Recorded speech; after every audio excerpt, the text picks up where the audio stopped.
Hello all and welcome back to Sew Granny Sew. We are on block number 6 of our Valentine's Day quilt. So today's letter is the letter T, and for this block we are going to need 26 2.5-inch squares of our background fabric. We are also going to need a 1.5 by 15.5-inch strip of our background fabric, and then a 1.5 by 15.5-inch strip of our colored fabric, and of course 4 2.5 by 2.5-inch squares of our colored fabric. So we're going to set all these squares aside,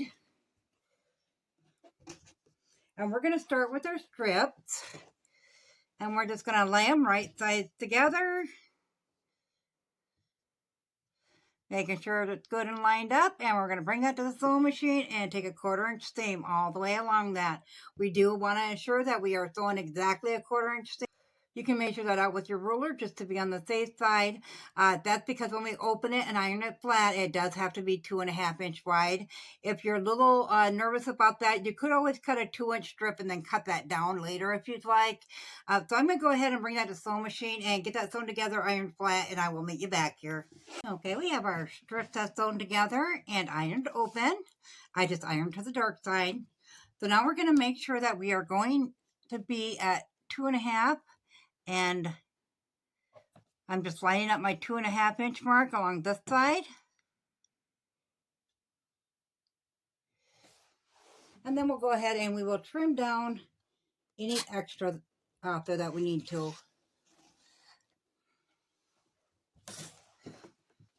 Okay. Then we're going to make sure we got a nice even end, so we'll just line that up with the line on our cutting mat so we know it's going straight. Line up a line on your ruler with the edge and get it out as far as you can to that end. And go ahead and turn that up.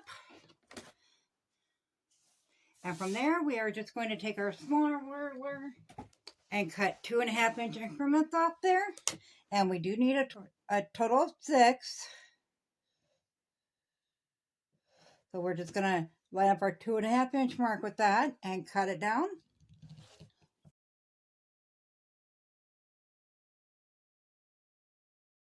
And because I know it was going to come up short as our last block did, I went ahead and made another one. So we have all 6 blocks here. Now we're going to go ahead and we are going to lay out our block. And we're going to start once again with our frame of 6 across and 6 up and down of all the background fabric.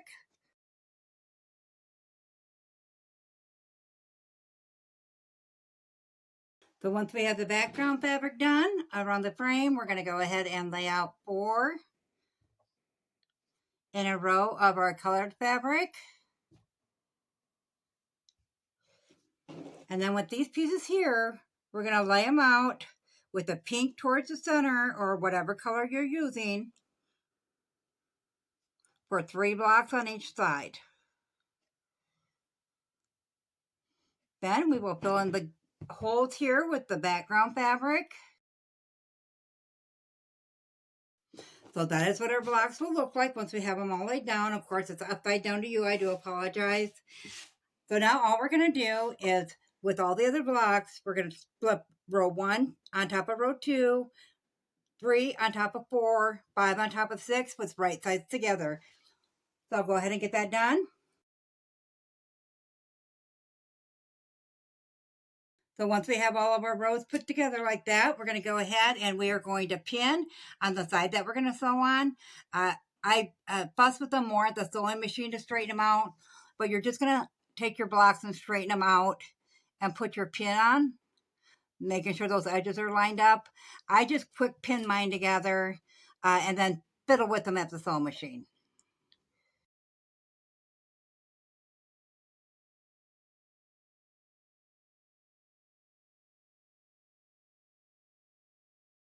Once we have them all pinned together, I just work from the top and stack them up down towards the bottom.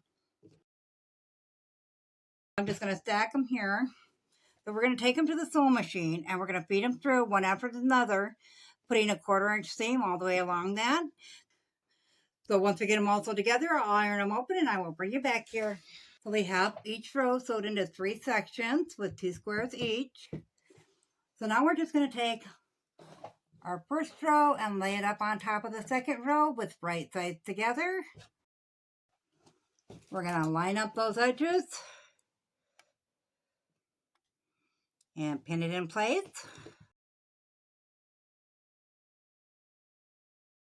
Okay, now that we got those all pinned, we'll bring it to the sewing machine. We'll put a 1/4 inch seam all the way along that side. When we're done, we'll come back, iron them open, and then we'll flip this one over and do the same thing on this side of them. So I'll go ahead and get these rows together, iron them flat, and I'll meet you back here. We have all of our rows sewn together, and if you've been following along the series, you know we're going to iron all of our seams opposite as the rows go up and down the block, and that is to nest them seams in better. So we're just going to start by flipping one row on top of the other. We're going to nest those center seams there, throw a pin in, and we're going to continue with all the other seams.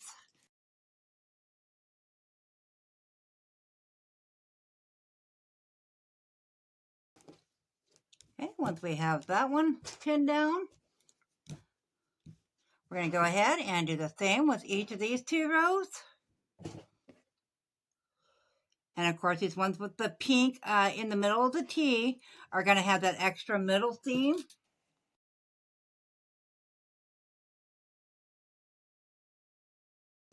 Once we have them all pinned in, we're going to bring them to the sewing machine. We're going to put a 1/4 inch seam on all those edges with the pins in. We'll come back, we'll iron them open, and then we're going to connect the 3 parts together just as we've done with this. So I'll go ahead and get this together, and I will meet you back here. Our block is all sewn together and ironed flat. So now we're going to go ahead and take our 12.5 inch square ruler. We're going to lay that on there. We really don't have nothing to line it up with this time. So we're going to try to go at the corner of these corner blocks, the very peaks here and here on the blocks, and line those up with that diagonal line. We're going to trim on all 4 sides. So our T block is now complete. So our next letter would naturally be the H. However, we've already done the I. And if you take the I and you turn it that way, you now have an H. So you already know how to do the H. So we're going to go ahead and skip over that block, and our next video will be the L. Our fabrics that we've used, I've used them twice. So now we're going to move on to some new fabrics, keeping it pink, red, and then we got a little bit of purple because I didn't have any more shades of pink or red. But then, of course, our backing is going to be in the darker pinkish color. So I'll link in the description below the link to the first video of this series. So you can go ahead and check that out from the beginning if you're new to the series. Otherwise, we'll see you back here this afternoon for our next block, which will be the letter L. As always, guys, if you found this video useful, go ahead and give it a big thumbs up. It really helps our channel grow. If you haven't subscribed yet, go ahead and hit that subscribe button because we'd love to have you here at Sew Granny Sew. Thanks all. Have a good day. Bye.